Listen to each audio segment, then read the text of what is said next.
Good day to you and welcome, I'm Mikarization, and today I'm going to talk about the UI of Might and Magic 7 because it's a bit different than the UI of Might and Magic 6.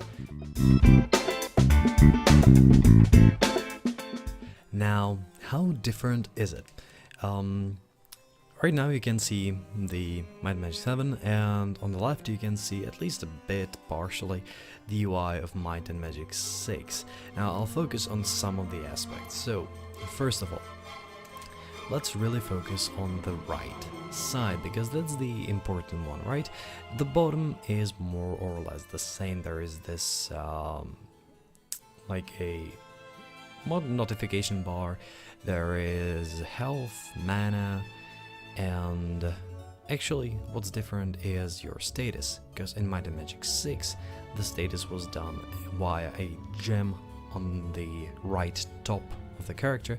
In here, if I go like this, you can see that just the whole thing goes green, and I believe that if I move closer towards the enemies,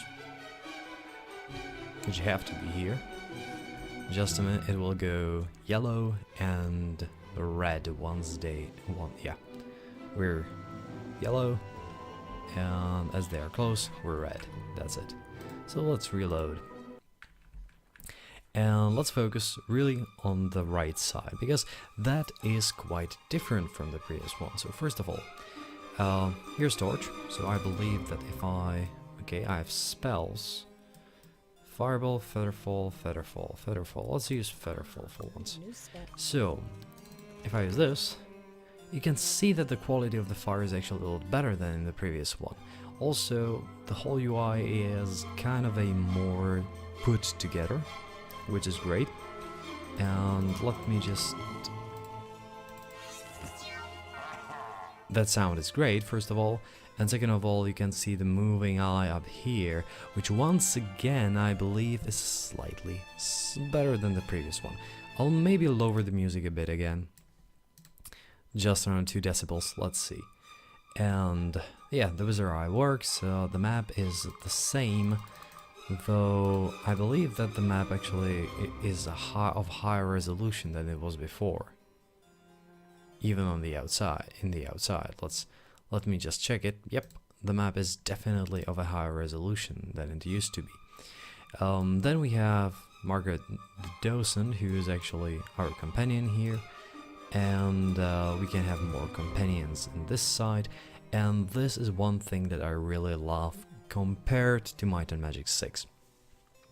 And that's the active party spells. Because in Might and Magic 6 we had some spells around us, which I believe are still viable in here in some ways. No, they're not actually showing at all. You have to right click to see active spells on you, such as regeneration. However, in here we have all those which used to be around character on the bottom side, more or less. And we have the standard ones which used to be on the right side.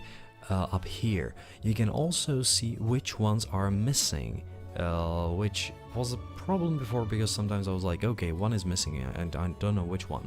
And here you actually see more or less just the shape of it, and based on the shape you can actually estimate what it's supposed to be.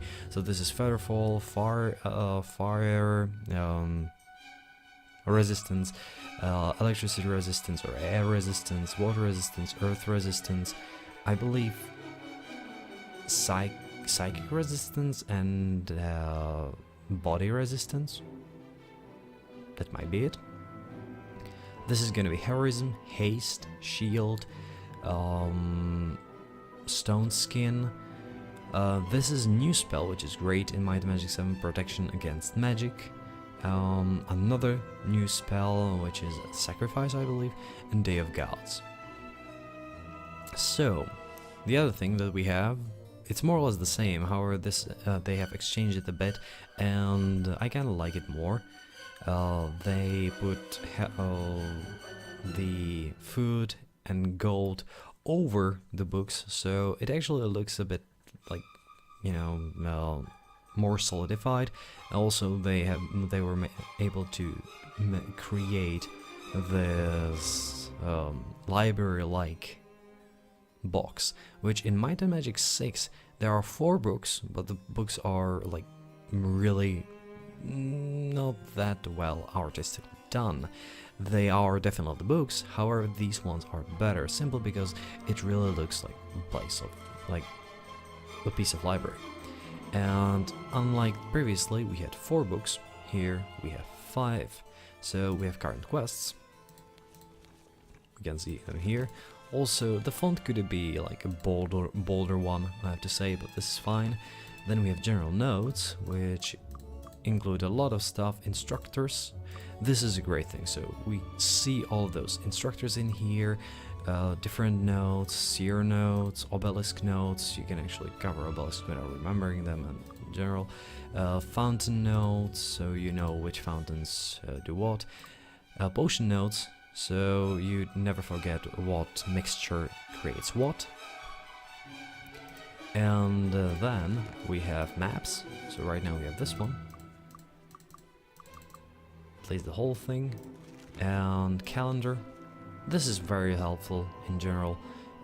In Might and Magic you always have to take a look at what day it is, and in terms of some bonus equipment or bonus items, you have to know what day it is and what month it is, even what week it is. Quite annoying sometimes, but hey. And here's history, which I believe was not present in the previous one, and this actually writes down the history of our group as heroes. I'm looking forward to that one. I haven't really read that at all when I was younger. And then we have 4 buttons, which are more or less similar to the previous ones, however these are a lot smaller because you don't acquire such a big ones as in Might and Magic 6. So here, spells, let's take a look at... This is Cure Weakness. Once again, this is different from the previous one, and I actually like maybe the previous one slightly better. However, I like the Wizard Eye a lot, Featherfall a lot, and Awaken a lot. Yeah, it works. It's slightly different. And then we have Rest, standard style, information about our group. So we have Reputation, Neutral, Fame, 1. You can see quick spells, conditions, different spells, damage done. You can see that our monk is actually has the same without weapon as our knight with a sword, with a basic sword, I have to say. A lot of HP and very little HP. And the last one is standard menu. Now in menu, standard, but let's go into controls because, well, there are video options. You can actually adjust brightness a bit. Or it doesn't really work right now for unknown reason. Turn rate, I'll always go for smooth, always run walk sounds. However, you can also configure your keyboard, because what I found out when playing this on laptop, when you want to fly, there is very often a bit of a problem with flying down, so, or even up actually. As you cast fly, and that happened to me in Might and Magic 6, and I had to find a way around it when playing on laptop, you have to change the keys, and the same thing is for Might and Magic 7, because for some unknown reason, when playing this on laptop, I was always flying up. So once I cast it, I just went up, and stopped, and wasn't able to move at all. So I found out that the problem was one of the buttons, which was, I'm not sure whether home, page up, page down, or end. And one of those was just cycled because it's a multifunction key.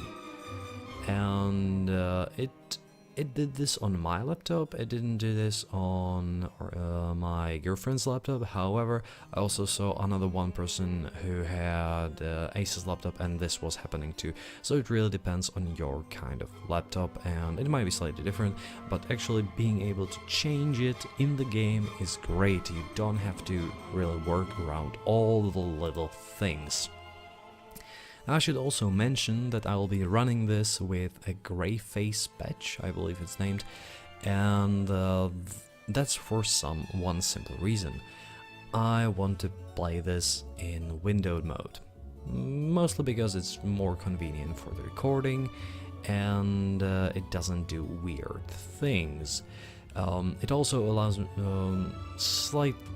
has slight little bug changes. and I hope, really hope, that the gray face will allow me to not loop music every single time I enter or leave the building, because that might be a bit annoying after a while. However, the music in here is great, and I'm not sure whether it's better than Might and Magic 6. Maybe one or two themes is definitely better than the best theme in Might and Magic 6, yet the overall performance or overall quality of the soundtrack is, I believe, slightly lower. Yet it still fits in, and compared to Jeremy's Soul ones, it is quite comparable, I believe. So, let's take a look at the heroes right now, because this is something you already know. Standard stats, nothing really new, I believe, in here. Skills, we have the Grandmaster skill, or Grandmaster level, which is, I believe, pretty good, because it once again allows another differentiation between classes and characters. In Might and Magic 6, it seemed that once you can learn something, you can master it. In here, as you can see, this is a mage, and she can't use stuff on Grandmaster level. However, she can use Grandmaster and Grandmaster of magics after promotion, and that's the yellow one. If I go here, you can see that my knight can actually be bow expert, however Grandmaster of sword, Master of leather, or Grandmaster of shield. Here we have Master Shield, Learning Master, Grandmaster of body magic, and Master of mace. And in here, Grandmaster of staff, Grandmaster of unarmored, Grandmaster of bodybuilding, and Grandmaster of dodging. Wow, this is Grandmaster level. And this is, I believe, the insanest thing in Might and Magic 7, Monk, because all these combined together more or less, and he can actually be a master of leather. Where is the leather? Here is it. Here it is. So it actually adds skill to elemental, and there is no penalty at all, more armor class, and with dodge skill you can use it wearing leather armor, so it effectively doubles more or less your armor class, and it also increases your elemental skills or elemental resistances, which is insane. Let's continue. There is inventory, standard one. However, they have improved, and I believe that it is quite visible and quite good actually, that they have improved the models. Let's see, maybe afterwards. And actually the models of weapons are slightly better. All the positioning is not as weird as with some weapons in Might and Magic 6, where some weapons were really just glued into the character. This seems slightly more natural, I believe. This is actually pretty good. Though just a little change, it's pretty good, but they are really muscular. Let's add the rest of the stuff. No brass, no magic brass ring. Heal, let's do that one. Standard mage will actually get all these. Cure wounds, firebolt, poison spray, and alchemy skill. That's gonna be sold. Yeah, as you can see on this character, it actually looks pretty good on a dwarf. The rest is actually underpowered right now, so let's see after a while what it looks like. We have awards, so no one was promoted, no one got any title, and so on, and standard exit. So that's it, the UI of Might and Magic 7. Maybe one more thing actually, and that was the spell book. So right now there's 2 skills for each, and I believe there will be 10 spells. Is it possible? Is it 4, 3, 2, 1? There will be more. Is it 4, 4, 2, 1? 4, 4, 3, 1? Or is it 4, 3, 2, 1? Maybe it's 4, 3, 2, 1. Therefore it would be 10, right? Yeah, maybe 10. 10 or 11 spells. I'm not sure right now, we'll see. And yeah, the spellbook is more or less the same, just slightly more, slightly improved in general, like in terms of graphics. There's this Grandmaster level, and it seems that it's more focused on recovery rates and slight bonuses in here. It's, yeah, 7 shots. So this poison spray will actually get a lot better later on over the firebolt. That might be quite good. That might be quite good. So, I hope that you enjoy this a bit, and well, let's set our guys their quick spells. Yes. Check it in the check it in here, firebolt and heal, and let's continue next time. And next time there will be real gameplay. So, thanks for watching, and see you next time.